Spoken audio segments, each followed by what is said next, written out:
Hello, I'm Mary Yanez, Director of the Senior Adult Program, and this is Mature Living. Thank you for joining us, by the way. We want to share with you that this program is going to bring you great information, a little bit about, how you can spend your time and enjoy the McGoffin Home here in El Paso. And so we've invited, and she's here for the first time, by the way, Danielle, and she's Danielle Brissette, and she's a site manager for the McGoffin Home Historic Site. Yes, ma'am. Right? Yes, I am. It's my pleasure. And you've been on board for, what, a couple of years? Yes. So we haven't met you? No, ma'am. No, ma'am. I've been trying to get my feet wet with administration. I've been there for about 2 years working for the Texas Historical Commission. Wow. I worked for them beforehand, and when this job came up in El Paso, I knew I wanted to come back to the place I was born, the place I had family, and the place where I appreciated the history a little bit more deeply. Yeah, and raise children too. Yes, yes. I've got 2 little ones, ages just 3 and 4. And so to be able to come home into a place that's friendly and yes. Well, welcome back. Thank you. We need young people to come back to El me. Paso. And where did you study? I studied at Baylor University for my undergrad, and I went to University of Leicester, which was the middle of England, for my master's degree. In museum studies. In high school, we always ask. Oh, Chapin? Chapin? Yay, Chapin. Very yes. good. Produced a beautiful professional that came back to serve this community. Tell me a little bit about the background of the McGoffin Home. Absolutely. So the McGoffin Home is one of El Paso's 32 museums and similar cultural institutions, but it's the only one that's a historic house. So it's a home that was built in 1873 by one of El Paso's first mayors and a family that for 3 generations helped to build and grow El Paso. And we take care of it as it traditionally was, made of adobe. We try to keep the story and the architecture and the culture of the home alive. How many rooms does it have? It has 19 rooms and a courtyard, so really I like to say 20. Wow, one of the first mayors, huh? Yes. The family lived there? Joseph Magoffin was mayor 4 times, and they called him the father of El Paso while he was alive. It's not a title we use so much anymore, but he was on the board of anything you can think of. And there are other historic buildings down Montana Street. Oh, yes. Montana Avenue, the International Museum of Art is one. We need to invite them as well, right, to tell us about the homes. But tell me in particular a little bit about your activities coming up. Yes. So we've got a very exciting time for the McGoffin Home. We just were given $4.1 million through the state of Texas to undergo a huge restoration of our adobe building. We're going to take, if you imagine the home as an M&M, we're going to crack off the candy coating and replace it with something that is more appropriate for the building. Imagine we painted her with plastic, and now we'll be going back to a breathable cement or a breathable plaster that is not a cement. Oh, unfortunately, that's going to take some doing. Yes, so we'll be shut down to the public for a period of time. Until then, we're gearing up for a huge celebration in November. It's going to coincide with Día de Los Muertos. So we'll be celebrating on November 1st with children from around 3 to 6 o'clock. We're hoping that families or grandparents with children will come after school to the McGoffin Home for an opportunity to participate in a community ofrenda, to add your own loved ones, to enjoy music and food and activities. We're going to be making mini adobe bricks and face painting, you name it. And then on Saturday, we'll have a full festival for the entire day, and we'll conclude right before the city's main Día de los Muertos parade. And we're very lucky the students from UTEP's Chicano Studies class are going to be coming to our home, and they'll be creating ofrendas, and we will be taking 3 winners of that competition, and they'll be in our parade for the Día de los Muertos. Wow, that's amazing. Is this a first? Yes. This is a first of this type of an activity, an event. And November 2nd is a Saturday. Yes, it is. So the first and the Saturday we have to remember. When do you know you have a full house, or how do you plan that? How do we know we've got a full house? Well, those days will be open and free for admission. So we are planning on a couple hundred people. We'd be more than happy to have a few more than that. On a day-to-day basis, we lead tours through the home every hour on the hour, and we can lead up to 20 people in a tour. So very usually There is no wait. When people arrive a quarter of an hour ahead, they'll have time to check in and watch a little orientation, and then we can take people through on a guided. I think I need to do that. Yes, please. I think I need to take time to do that. We'll bring Yes, our staff. please. How's that? Yes. And make sure we have an appointment for just show up, right? You can make an appointment if you wish. That way we can reserve the tour time. But we are happy for drop-in visitors any day, Tuesday through Sunday. Do you take volunteer docents, or who does the tour? Do. So we have an incredible crew of volunteers who do everything from historical research and creating exhibits, giving public lectures, going to fun outreach events like Tech H2O and playing with the kids, teaching through enjoyment, and also people who lead tours of the historic home or help us just by sitting in the space and reading a book and making sure everything's going as it should. I remember a group making a reservation to have a tea party. Yes. You know, like the olden days. Yes, ma'am. And what are the olden days, by the way, when the mayor Magoffin was mayor? Yes. We focus, our time period is actually from 1849 all the way until 1986. Oh. So the entire lifespan of 4 generations of Magoffins in this town.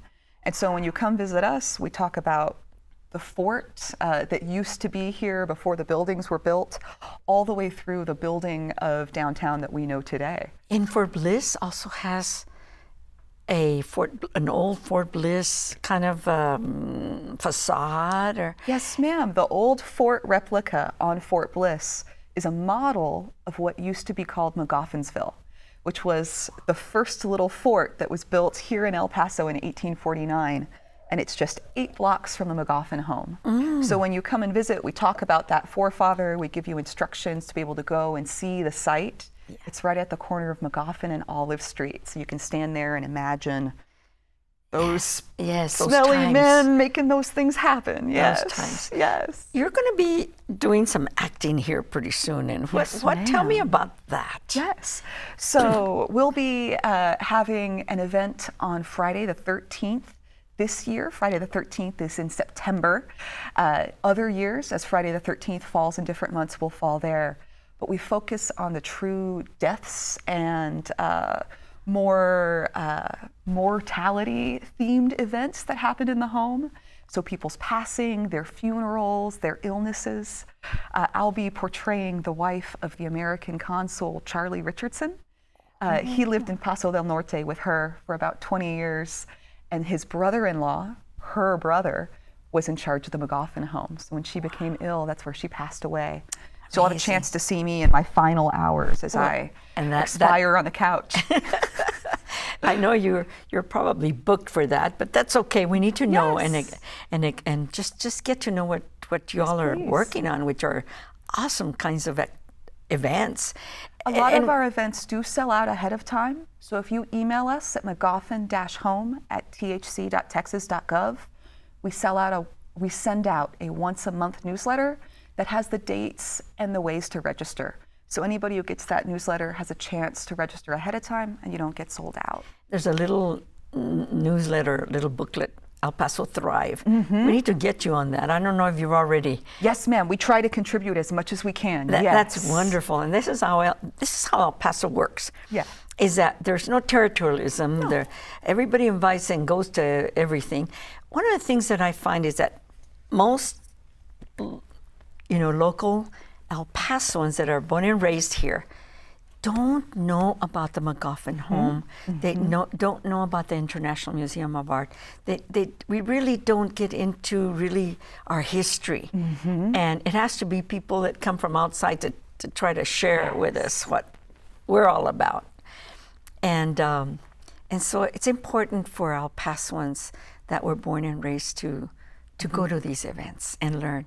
Absolutely. El Paso has roots before the Pilgrims touched on the East Coast. In Virginia? Yes, ma'am. In Virginia? Yes, ma'am. We had people here and making things happen in the city well before that took place. San Elizario. So be proud. The first Thanksgiving, right? At San Elizario. that's also a beautiful thing to learn about. And then it's about all of us, isn't it? It is. All It's of the inspiring. organizations. It's beautiful. Well, I'm glad you're here, and I'm glad that you're enjoying our community, and your children will too. And we're going to be visiting you. And we hope that the seniors that are watching, the family members, please. anybody, we're on YouTube now, so we want them to connect with you. Yes. And to come and meet you. When one of the things that I've loved about the McGoffin family is that they were very intergenerational. The grandchildren took advantage of the knowledge of their parents and grandparents, and vice versa. And we try to make experiences that are intergenerational at the home very much the same. Wow. So we hope that the mature audience who's listening to this program will bring the younger generation or even their children with them to teach them a thing or two. Absolutely. And we need to come, grandmas and grandpas need to come with their grandkids. Yes, please. And that's important. Also, I think it's also important as we promote the McGoffin Home and many of the other beautiful sites here in El Paso, historical sites, is that we pass it on. And I heard something recently. It's too late when you're trying to remember when grandma and grandpa were trying to tell you a story, but you were too busy to listen and said, we'll talk later. And they never heard those stories. It's too late because you will never recuperate, encounter that opportunity again. Yes. And so we need to listen to our grandparents and the stories that they share. History does disappear if we don't pay attention. And that was your major. Yes, ma'am. I'm so glad to meet you. Thank you for Danielle, having us. we've been talking to Danielle Brissette, and what a beautiful name, by the way. Thank you. We hope you'll come again. We hope you invite us to all your events, and that our audience will be there to meet you as well.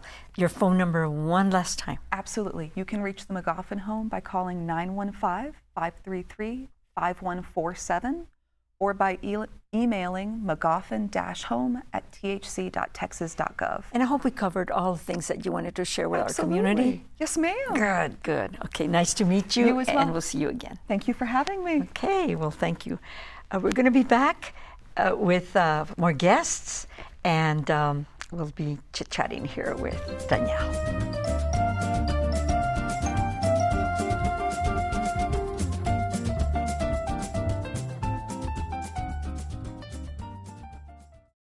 Next month I'll be 9.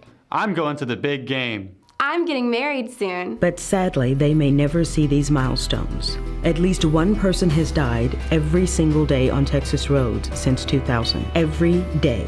A child. A parent. A spouse. Doesn't come home. When you drive today, stay focused, obey laws, drive responsibly, end the streak of daily deaths. You can do it, Texas. Let's end the streak.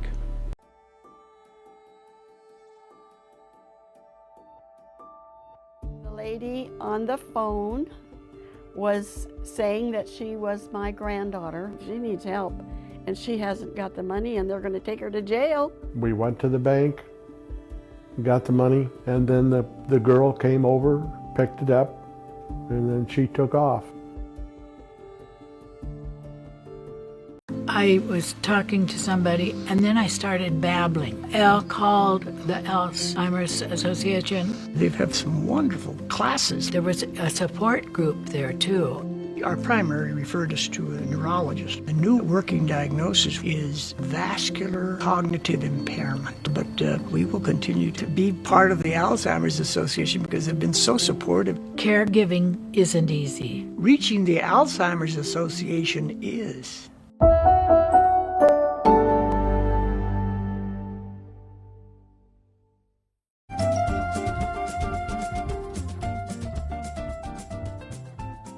Thank you for staying with us here on Mature Living. We want to continue our conversation, providing good information for you all, grandmas and grandpas and mothers and dads of all ages. Because if you have a child with a disability, you're going to want to learn about this program. It's a grant that is in its 4th year, but we don't want it to end, so we need to support it, and we want to find out all about it. So we have invited Estefania Garcia, who is the youth coordinator, right? And Yes. And also Nathan. Nathan is a peer specialist. Peer support specialist. Peer support specialist. And Nathan, you're a volunteer with this program.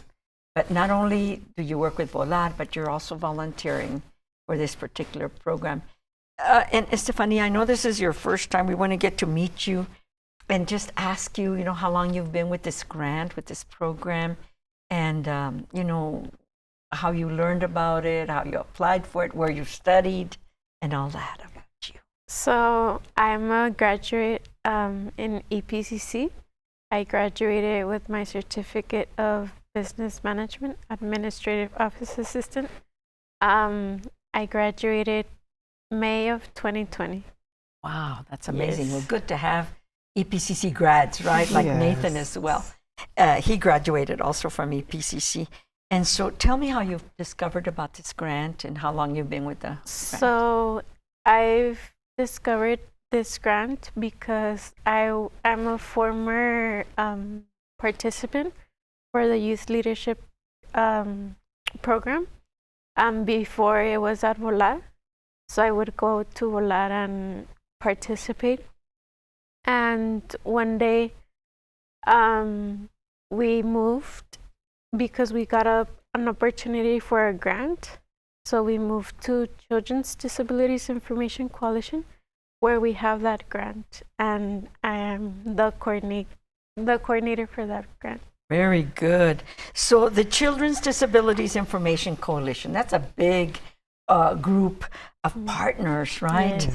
And so what is this, coalition, and what is this program? So Children's Disabilities Information Coalition is a nonprofit organization that helps parents understand more about special education. They have different workshops like on ADHD, autism, and they have different conferences. All of our services are completely free. They just have to call our office or they can stop by. We are located in 1200 Golden Key. It's in the corner of Viscount and Hawkins. Yes, very good. Very nice location, very centrally located. Yes. And across from, right? VOLAR. Yes. Very good. The Center for Independent Living. And so you have many partners. Can you name a few partners between both of you? You can kind of go back and forth. So we have VOLAR, we have the ARC, we have the ARC, the Pen Project, we have Amistad, we have Region 19. Region 19. Is this a test? Right. We also have Rio Grande. Yeah. Rio Grande, the Aging and Disability. Okay. And of course we have EPCC, we have Project Hire, UTEP, CAS program. It's a collaboration of many, great resources, great community partners, of course. And so through the Youth Leadership Forum, I've learned, leadership, and of course, I've grown in advocacy through this organization. And as a peer support specialist, I've had the opportunity to work with others with disabilities and empower them to, look out, for their abilities elsewhere other than just school, vocational, classes. Estefania's from Project Hire, and she's a product of what could happen if parents, allow them to get involved in the community and just give back a little token of what, of their appreciation, and through the services that they provide. This is a product of what could happen if they just give them that opportunity. And that open the door and you walk through it. Yes. Open the door and experience possibilities. Yes. Did you ever imagine that you would be a program coordinator for such a beautiful program for the children? I never thought I was gonna be a coordinator until they started inviting me. I'm like, oh, one day. The past coordinator, I'm like, one day I'm gonna be like her. And you were? And you are. Yes. Very good. And there's Paso del Norte, a grant came through Paso del Norte or through your grant? Our grant is from the Texas TCDD, which is a Texas Developmental Council for people with disabilities. Yes. It's a long name. A long name, but you know, have funded the organization for now almost going on 5 years. You mentioned some services and programs. You want to talk about that? So the programs we have the Leadership Development and Advocacy Training Project, which we invite families of children with disabilities from 14 to 26, but we make exceptions. We teach them on advocacy. We recently had an advocacy training, and next month we're aiming to bring a representative that can talk to the youth about like what they do, how the youth can go and ask for help if they need it. And then we also have education when they graduate high school, like what's the next step. We invite someone from EPCC to talk about their services. We also have the history of the disability rights movement, where we show them more about how back then people were treated and how life was. And how we can improve. Mm-hmm. And it's all about how we evolve. And then around December, we have a big forum where we invite about 30 to 50 students. And we have different agencies come and talk about like their programs so they can learn more.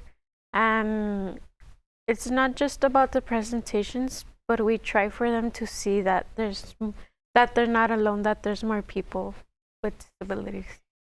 And there's babies with disabilities, right? Yes. 0 to what? To 26. I guess that VOLAR also gets involved with some. We partner up, you know, like outside resources or in-house. And of course, I just wanted to zero in on the parent resource center service that CDIC has. They just had in a conference for parents, you know, to get empowered and know the differences between autism, bipolar, and other, you know, disabilities, and just be a resource to the parents and let them know that, you know, CDIC is there to help. That, as Estefania said, they're not alone. I mean, because many parents feel like they're hopeless, but you know, if they first have to accept the disability and know how to look past the disability and know that their child is capable of doing what they are destined to do, because everybody has a mission to do in this life. You just had in August a big event at the college, and I think this is the one you're talking about, right? And in September, you mentioned, but you're going to have it in September and then in December. So where would they call so that they can ask you, okay, what's coming up? What can me and my child, or parents and children? So the number they can call is 915-217-2747.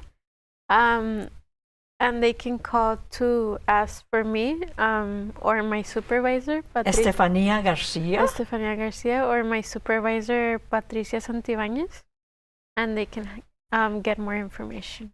Yes, you have something on your mind. I can see. The website, because everything's driven, you know, on the website, and it's www.cidicopaso.org, and they also have a YouTube channel, I believe, right? Where they can see videos, past presentations. And our show is on YouTube, so you can always promote and have people come watch this Mature Living show with your segment in it, so that they can learn more. Oh, that's awesome. You know, and you've mentioned the age groups, you've mentioned some services and some programs. Is there something that I may have missed that that you want to talk about? I know the grant is finishing up, it's in its 4th year. We want it to continue, or how do we motivate people to keep this grant going? So our goal, once the program's done, our goal is to make it in our own agency. We're still like in the works for that, but we're hoping to have an organization where we can help more students with disabilities. So it'll be self-sustaining. It'll continue, right? And so what do we need? How can we help, Nathan? I would say to contact CDIC, and of course, Ms. Estefania and the staff will be more than glad to give information. And of course, I just wanted to just say that most of the trainings that Estefania has as a youth coordinator, they're at the Region 19 on Saturdays. And so she does put the flyers on the libraries, public libraries, or of course, contact the office for more information. So that's where they announce, and it's at Region 19, which is located in Airway and Boeing. And Boeing, Airway and Boeing, and that's where you have your trainings. Yes. And you keep saying CDIC. That's your nick. That's like the military, right? It's a long name, but it has it's Children's so much Disabilities power. Information Coalition, CDIC. Yes. And that's what we call CDIC. Yes. Well, we've got quite a lot, done here as far as sharing. Is there anything else? I know that this is your first time, and hope it wasn't too painful.